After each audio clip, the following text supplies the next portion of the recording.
Good morning, welcome back. I'm going to try this video again. I have not been able to get it done. I keep trying and I had the settings wrong, and so I'm going to do it again. Fourth time's the charm? We'll see. Anyway, welcome back. I just want to show you what's going on in the garden right now in the first week of May. There's not actually a lot going on in the garden in the first week of May. We planted some things and then we got a cold snap and lots of rain, and so the garden's kind of at a standstill, but that's okay because I'm going to show you where it's at now, and I'm going to show you where it's at in a month, and I expect that it's going to look a lot different in the first week of June than it's looking right now in the first week of May. So let's get started. So we're going to start over here in our barrel garden, and this is peas and lettuce right now. We had planted the first set of peas, and then I kind of came in and planted a few more around it. We have a little bit of lettuce growing in some of them not so much. When I first planted this one, this pea plant was the only one that came up. This barrel has pill bugs in it, which I've read won't hurt your plants, but apparently they will, or they will eat off something. You can see they're definitely eaten off. Hopefully they will come back. If not, I guess that's our sacrificial pill bug barrel. So you can kind of see here, these were the original plantings, and then I came in and kind of filled them in with some more because I have a tendency to space them too far apart. And my plan for these beds was to wait for the peas to grow, and then when I pull them, plant it full of pole beans and let them go vertical. But I'm thinking that I can probably do some pole beans now if I just tuck them in at the edges and let them go out along the actual poles in between, and that would give us a head start, and then we can still plant more whenever we do pull the peas. Hopefully we'll get something from them. I'm not a good pea grower, but I want to be, so we keep trying. Usually we plant in there, I think I had mentioned before, but we didn't amend the soil in there. I tried to plant some nettles in there, and they didn't take either. So here is these other two beds over by the side of the house, and we've got a lot of wild plants here. We have nettles and burdock and ground ivy or creeping Charlie, some dandelions. I planted the garlic last year. I did weed this once already, but it needs weeded and mulched again. And then this bed I had planted full of beets and nothing came up. So I'm going to have to replant that. I'm not exactly sure why. The only thing that is really growing in this bed is this. And this is Virginia creeper. And it's considered to be invasive, I think. Most of our plants are invasive, but I think it's beautiful. It doesn't actually hurt the masonry on the side of the house, but I just think it looks so pretty, and I'm going to leave it there. It makes berries that the birds enjoy, even if they are poisonous for us, of course. I have older kids now who are not going to try to eat the Virginia creeper fruit, but I just love it. I think it's so beautiful. And then in the main garden here, basically we still have weeds. Lots of weeds. Hopefully if it dries out, you may be able to hear the wind. Maybe if the wind keeps up and it doesn't rain this weekend, then maybe we can get this rototilled and start getting things put in there. But we have garlic mustard, which is an invasive species. We have burdock. Actually, I think it's curly dock that is growing in here. We have nettles. We have chickweed. We have even a little bit of grass. So that's what's growing abundantly. And so from these posts all the way over, still has to be planted. The potatoes in this part of the garden are growing, and the weeds are growing among them. We probably need to mulch these, but I'm happy to see them up and growing and doing well. My next garden project is to bring out all the cardboard I've been saving and fill it in on the walkways around the garden, because I've got enough weeding to do in the summer that I don't really want to be weeding the walkways. So we're going to put down the cardboard, and then we're going to cover it probably with sawdust.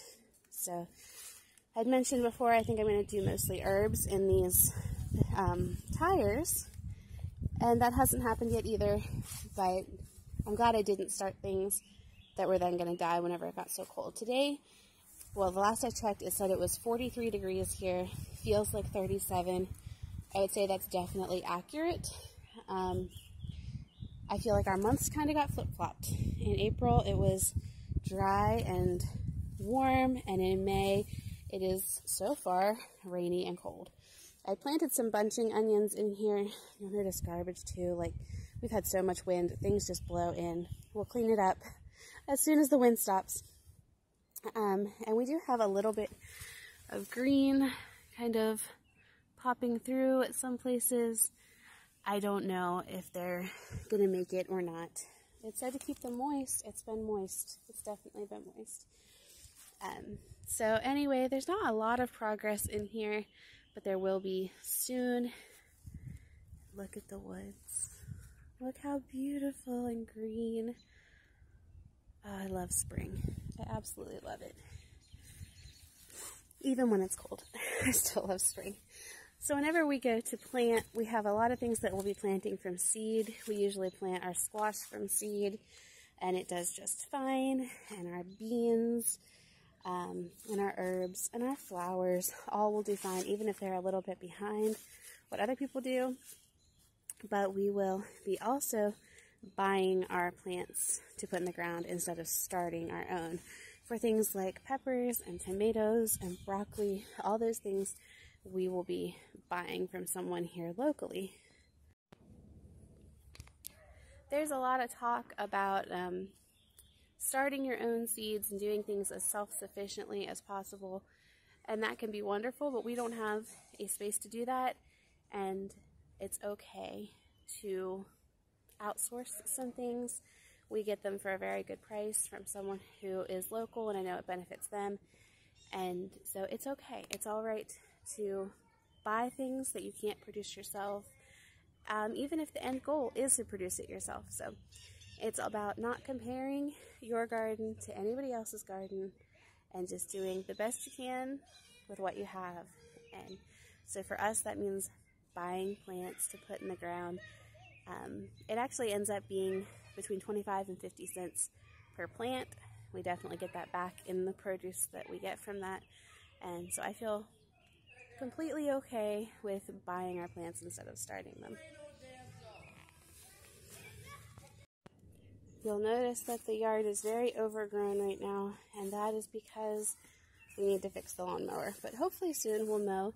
The good thing about not mowing is that we've been able to see some plants that normally get mown off. So there's some violets, and lots of chickweed and things like that. I mentioned the creeping Charlie. I know most people don't like it, but not a lot grows here, and I actually think it's beautiful. So it's okay that it hasn't gotten mowed off just yet. So we have two apple trees here. This one, and then this one over here that we planted in 2020, the year of the orchard, when everyone was planting trees. These two haven't even bloomed yet. I don't know if they need something that we haven't given them.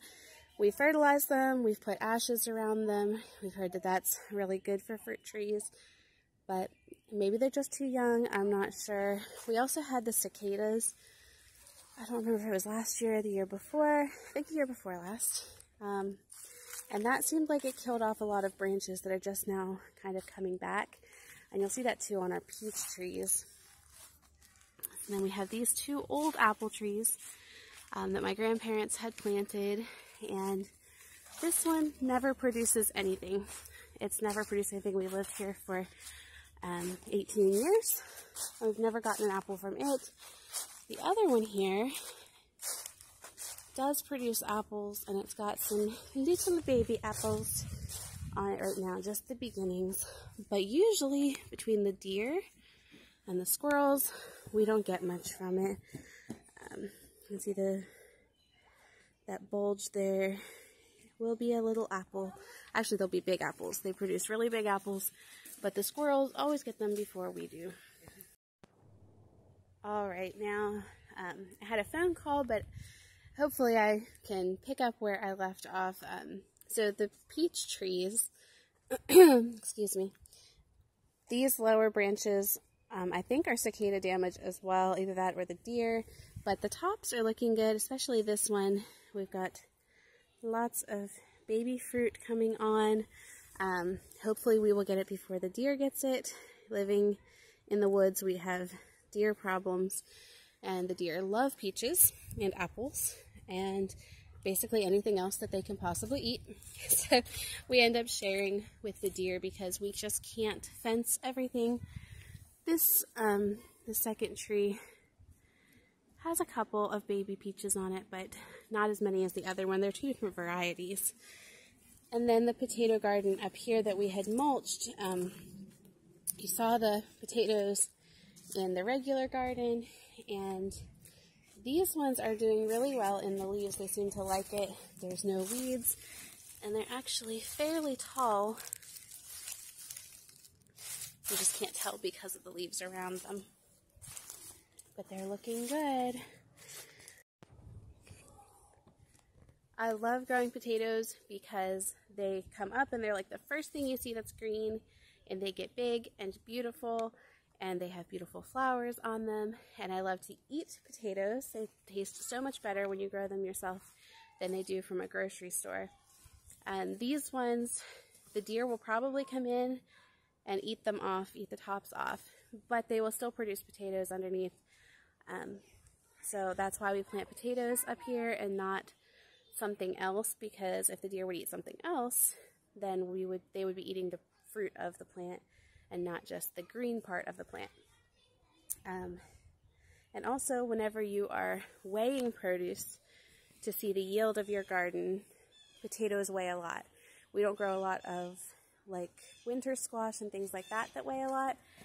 Oh, don't run into the garden, walk around. But we grow potatoes, and so that helps to bulk up the numbers of what the garden has produced. So I know for me, I like to see year to year how much the garden has improved or how it's done. And so one way to do that is to weigh the produce that's coming in. But it can be kind of deceptive, because potatoes in a grocery store right now, I think yesterday I paid $6 for 10 pounds or $7 for 10 pounds. They are a little bit higher. But if I harvest 100 pounds of potatoes, that take up a lot of space to grow potatoes. And that's only $70 worth of produce, although they're organic, and so maybe that would make a difference. But we could bulk up that number by growing things that we don't eat. We don't eat a lot of winter squash. We don't eat a lot of pumpkins. We do plan on growing some pumpkins this year, but we could definitely make it look like our garden produced more. But if it's food that we don't eat, there's no reason to grow it. You know, it doesn't make sense, even if it makes it look better. And so some people do eat all of those things that they grow, but it wouldn't make sense for us. And if you eat a lot of spinach and you grow a lot of spinach in your garden, you might grow 10 pounds in a year, but that's, you know, $30 worth of spinach, even though the weight doesn't seem like you grew as much. So if you grew 20 pounds of spinach, and that'd be worth $60, and I grow 100 pounds of potatoes, and that's worth $70, you have to go by what you eat, what you're actually saving sometimes, and not just the weight of the produce that you're harvesting. So we have two more little garden beds up here I'm going to show you, and then we'll be done. So in this bed. We planted spinach and kale, and not much has come up. I don't know if it got too cold, but I may replant some of that and see if we can get a better yield in there. I did put the hoop house thing over it, but they weren't up whenever it got cold, so it didn't really seem like it would make a whole lot of difference to cover them. So then this whole area, this half of the bed, is all turnips. And they're doing really well, which is amazing. I've never grown turnips and had them do well, but I'm looking forward to that. These are purple globe or something like that turnips, and like I said, I'm excited to try that. We've never actually eaten turnips before. My mom said that her mom used to make them and she didn't like them, but she's made them in recent years and did like them. So these plants are kohlrabi, which is another thing that my mom grew for the first time last year, and we all enjoyed it. She had planted them from starts that she bought, and we tried it from seeds, and several of them are up and looking good. And then these are radishes. Hopefully some more of those will come up. I had planted a lot, but it's so cold here. I don't know how well they'll do. They were an older packet of seeds too, so maybe I'll need to get some newer seeds. And then the strawberries, we had transplanted some of them, and the ones that we transplanted are not looking happy. I think they are needing some fertilizer or something. And the only one that really looks good is the one that I didn't transplant. But we have a U-Pick farm near us, and we can go and pick our strawberries, so we don't have to grow all of our own strawberries.